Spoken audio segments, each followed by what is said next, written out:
On the way to a family reunion, my husband went pale and whispered, "Turn the car around, now." I was stunned. Why? Just turn around, please. I trusted him, and it saved us. When I found out why, I never saw my parents the same way again. The plan was simple: leave early, snacks in the back seat, coffee up front, drive a few hours, cross into Canada, hug some people I haven't seen in a while, and pretend to enjoy potato salad. It was going to be normal, borderline boring, which was honestly the goal. I was driving. I always do, mostly because I hate how my husband brakes at the last possible second, and also because motion sickness is one of my many talents. The kids were semi-conscious in the back seat, half watching a cartoon and half arguing over invisible lines drawn across the seat cushions. All three of them, ages 5, 7, and 10. Tiny chaos in matching neck pillows. It was fine. Not magical, not miserable, just fine. Until he said it. Turn around now. I didn't react at first, or I did, but not in a real way. I laughed or smirked. One of those reflexes you do when you think someone's kidding, but not funny enough to deserve a laugh. "Why?" I asked. He didn't answer right away, just stared straight ahead, then said, "Please just turn around." That's when I knew it wasn't a joke. My husband doesn't do panic. His default settings are calm, and occasionally tired. I've seen him get through a kitchen fire with less tension. So I took the exit, last one before the border. It curved off gently, like the road itself was offering me a second chance. The moment we left the highway, his body relaxed. Not all the way, just enough to make it obvious he'd been bracing for something. "Okay," I said. "Want to tell me what's going on now?" He shook his head. "Just drive." "Drive where?" "I don't know, anywhere but there." The kids were starting to notice. "Are we going the wrong way?" my middle one asked. "We forgot something," I said automatically. "What?" "I'll tell you later." The youngest piped up, "Is it snacks?" I didn't answer. My husband didn't speak again for a long time. We drove in silence. 20 minutes, maybe more. Just miles of trees and guilt pressing on the back of my neck. Then he said, "Take the next turnoff." It led to nowhere. A narrow access road with no sign and no real purpose. One of those places you only find when you're lost, or about to be. I pulled off. He unbuckled his seatbelt. "Stay here." He got out and walked to the back of the car. I couldn't see anything from where I was, so I just sat there, waiting. My hands were sweating. My heartbeat was doing something weird, fast and heavy, like it knew something I didn't.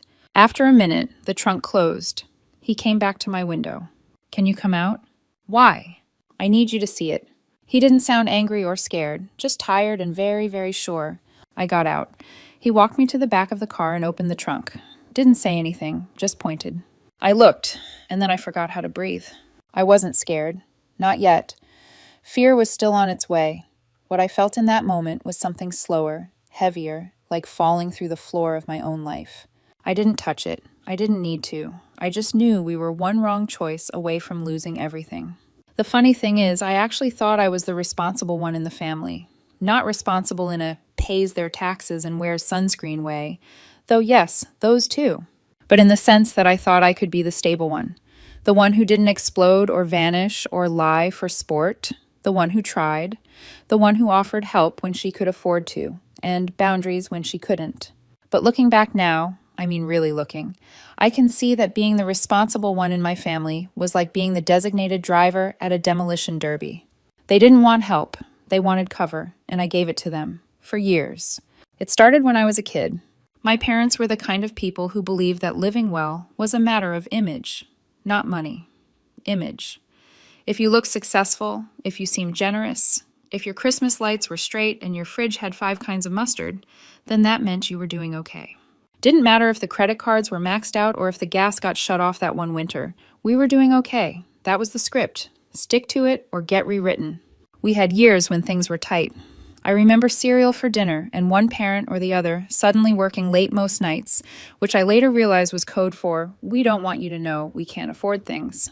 But we also had years where they were flush. New car, new TV, new patio furniture no one actually used. The money came and went like weather. What never changed was the spending. I once asked my dad why we didn't save more when things were good. He said, "You don't need to save if you know how to hustle." I was 8. My sister inherited all of this. The hustle, the shine, the gravitational pull of someone who can light up a room while quietly unplugging your self-respect. She was the favorite. That wasn't a secret. Not even an ugly one, just a truth. They liked her more. They got her. She was like them. I wasn't. I was boring. That's what they called me, sometimes even to my face. Boring, uptight, too serious. My mom once told me in the middle of Thanksgiving dinner that my problem was I mistook discipline for personality. And the wild part? I believe them. Because when you grow up in that kind of house, you start to think the only way to earn love is to stay useful, to stay clean, to stay reasonable. So that's what I did. I became the responsible one. They'd call when they needed help navigating insurance claims or school applications, or when my sister lost another job and someone needed to bridge the gap. I gave what I could. Not too much, just enough to keep things from falling apart, just enough to not be the bad guy, even when they made it hurt, even when they framed every no as selfishness. Still, I gave, because they were my parents, because it felt easier than the alternative. Then the ass changed. This was maybe 4 months before the trip. My sister's son, my nephew, was struggling in school. Bullied, they said, not fitting in, anxious, withdrawn. They'd had him evaluated, and apparently, some therapist recommended a smaller environment. There was a private school they'd found, very exclusive, very expensive, and, in their words, life-changing. They couldn't afford it, obviously, but they'd managed to get him conditionally accepted if they put down a deposit. They just needed help, just a little bit, just to lock it in. They'd pay me back, of course. My stomach sank the moment the words came out of their mouths. It wasn't that I didn't care. I did. That's the worst part. I liked the kid. I wanted good things for him. But I also knew this pattern. I knew how it started, and I knew how it ended. I said no. I said it gently, like you'd say it to someone holding a glass knife. I can't pay for private school. I have 3 kids of my own. We don't do private school. I'm sorry. They didn't yell. They just went quiet, cold. My mom said, "Of course, I forgot. You have rules." And then we didn't speak for a while, until the reunion came up. Suddenly, everything was cheerful again. They were thrilled to see us. They'd figured things out. The school, the reunion, the drive. It was all working out. I didn't ask how. I told myself it wasn't my business. They asked if we'd be willing to take an extra bag in our car. Their car was too full, and we had the SUV. Sure, I said. Just let me know. That was a few days before the trip. Then the morning we were leaving, as we were packing up, my dad handed me the red duffel. "Won't fit in ours," he said. "Just this one." I took it without thinking. Just tossed it in with our luggage and the kids' backpacks and a cooler full of juice boxes. Didn't even unzip it. Didn't wonder why they were so relaxed all of a sudden. Didn't stop to ask why the people who were struggling to pay for school, groceries, gas, and who guilt-tripped me for not helping, were suddenly fine. They smiled as we backed out of the driveway, waved like they didn't have a care in the world. And I remember thinking, just for a second, weird. They seemed really happy for once. I didn't think much of it at the time. Just another bag, just another trip, just another family mess I didn't want to get dragged into. Maybe I should have asked more questions. Maybe I was too naive. He didn't sound angry or scared, just tired and very, very sure. "I need you to see it," he said. I got out. He led me to the back of the car and opened the trunk. Didn't speak. Just unzipped the red duffel and folded back a sweatshirt. And that's when everything stopped. Inside, wedged in between clothes, stuffed into what looked like a child's toiletry bag, sealed in plastic, were packets. Not one. Not hidden especially well, just there, under layers that wouldn't have fooled anyone doing their job for more than 5 seconds. I stared, not fully understanding, then fully understanding all at once. Not medicine, not vitamins, not anything with a purpose that didn't include handcuffs, lawyers, or headlines. I didn't speak. I couldn't. Every muscle in my chest locked. It felt like drowning in slow motion. He didn't say, "Look what they did." He didn't say, "This is what I thought." He just zipped the bag closed again and let the silence finish the sentence. I took a step back. The gravel crunched under my shoes like it was somewhere else, like it wasn't connected to anything real. "They put that in our car," I finally said. My voice was thin. "They put that in our car," he nodded. "With the kids," I added. Another nod. I looked up at the sky for some reason. It was still blue. It still looked like a good day. I hated that. It felt wrong, like the sky hadn't gotten the memo. "How did you know?" I asked. He didn't answer right away, just stared at the closed trunk like it might still be open underneath. "When they gave us the bag," he said eventually, Something in their eyes, the way they smiled, like it was already done, like they were sure it would work. He shrugged, then shook his head, like he was trying to knock the memory out. I couldn't stop thinking about it the whole drive. Then just before the border, it hit me. He looked at me. I didn't know, but I knew. And that was worse somehow, that someone else had seen it, what I had trained myself not to see. I turned around and walked slowly back to the driver's seat, got in, closed the door, sat there for a minute, letting the heat soak through the windshield while my hands shook. Then I started the car and drove. The kids didn't ask this time. They were deep in some cartoon. They'd forgotten about Canada, about Auntie Karen and the cousins and the little toy bags I'd secretly packed for the reunion. We drove for a while, highway, side roads, directionless. My phone started buzzing. First it was my mom, then my dad, then again, then again. I didn't answer, neither did he. We didn't need to. We already knew what they'd say. Where are you? What happened? Are you okay? Where's the bag? We didn't answer, just kept driving, the screen lighting up every few minutes like a tiny alarm. Eventually, we turned off toward their house. It was almost automatic, like we were on rails.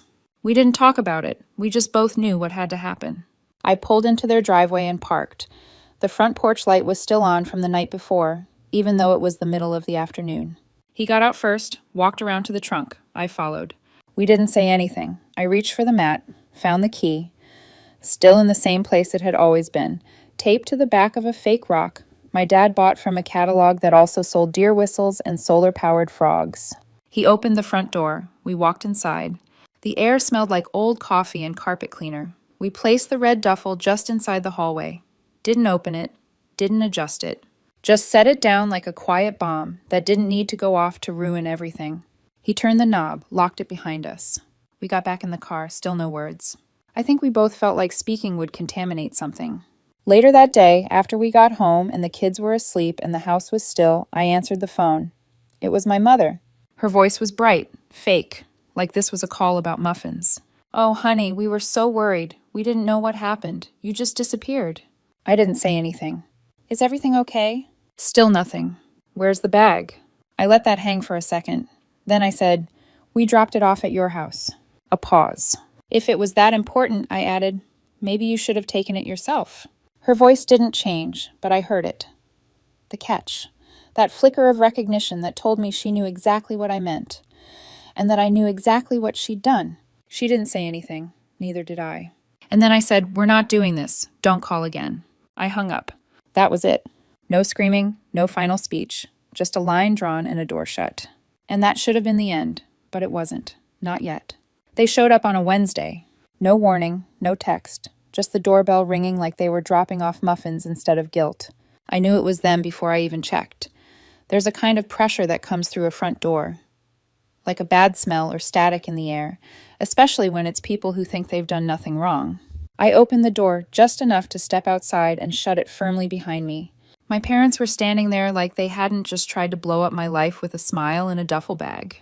My mom gave me a tight, practiced grin, the kind that's supposed to look warm but doesn't reach the eyes. We wanted to check in, she said, like we were in a group chat and I'd just missed a brunch invite. My dad added, we thought maybe we could clear the air. I said nothing, just crossed my arms and waited. My mom hesitated, then said, we didn't know how much you understood. There it was, the tell. They knew I knew. They just didn't know how much I'd let myself believe. I tilted my head. You mean the bag? Neither of them answered, which was answer enough. You put it in our trunk, I said, with your grandchildren in the back seat. My mom swallowed. We didn't think it would be a big deal. It wasn't going to be anything, my dad said, trying to keep his voice even. Just something to help with the debt, that's all. We were desperate, my mom added. You wouldn't help. There it was again. The fallback excuse. The one-size-fits-all defense. You wouldn't help. Like this was just a response to my lack of generosity. Like their betrayal was a natural consequence of my boundaries. I didn't yell. I didn't cry. You didn't just betray me, I said. You risked our lives. Neither of them spoke. You risked your daughter, your son-in-law, your grandchildren. My dad shifted his weight. My mom blinked like she was trying to cry, but couldn't quite summon the tears. We're done, I said. Don't call, don't come here. You don't get to see the kids. This is over. She opened her mouth. I could already hear it forming. The classic, you're being dramatic, or maybe, you'll cool off. Instead, she just said, you'll come around. You always do. I turned, walked back inside, and locked the door behind me. And for the first time in a long time, I didn't wonder if she was right. 3 days later, I showed up at the school to pick up the kids. They weren't there. My stomach dropped so fast I couldn't speak. I just looked at the teacher like she'd told me my house was on fire. "Oh, they were already picked up," she said, like it was the most normal thing in the world. "Your parents said you'd ask them to." I don't remember driving. I remember being in the car, and I remember the sound of the engine, but I don't remember anything in between. They were at my parents' house. Of course they were. Inside, it looked like a birthday party had detonated. Toys, candy, balloons, a whole Lego set that cost more than my grocery budget for the week. The kids were glowing, sugar high, clutching new things, and laughing like this was Disneyland. My parents were acting like this was all fine. My mom was slicing cake. My dad was on the floor, building something that beeped.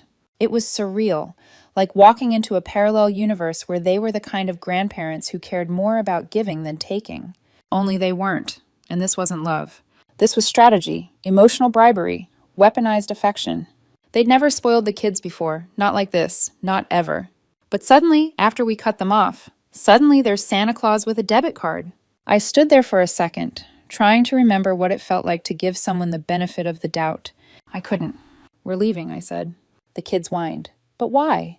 Grandma said, "We're leaving, now." They didn't understand. Of course they didn't. How could they? They were being told yes by people who'd spent their lives saying no, and they liked it. It was easy to like. "Can we keep the toys?" one of them asked, clutching a stuffed bear like it held answers. I hesitated just for a second. Then I said yes, because taking the toys away would make me the villain, and I wasn't giving my parents that win. As we headed out, my mom called after me, sing-songy and soft. "They'll come back to us, they always do." She said it like it was a fact. She said it like a promise. She said it like she still thought she could win. That night, I didn't wait for some magical sign or emotional breakdown. I just sat down on the bed, looked at my husband, and said, "We have to leave." He didn't ask why. He didn't need to. "I don't want them near the kids, not at school, not at the grocery store, not down the block pretending to be harmless." He nodded slowly, like he'd already been halfway to the same place. "You mentioned North Carolina before," I said. "Your company has an office there. Your parents live there. I wasn't ready then. I am now." He nodded again. "The transfer is still on the table." "Good," I said. "Let's take it." No drama, no hesitation, just the quiet decision to burn the bridge and never look back. I didn't need revenge. I needed distance, and a clean start somewhere they couldn't reach us. Fast forward a few months later. We were in North Carolina. The mountains were beautiful. The air smelled like pine and fresh starts. The kids were in new schools.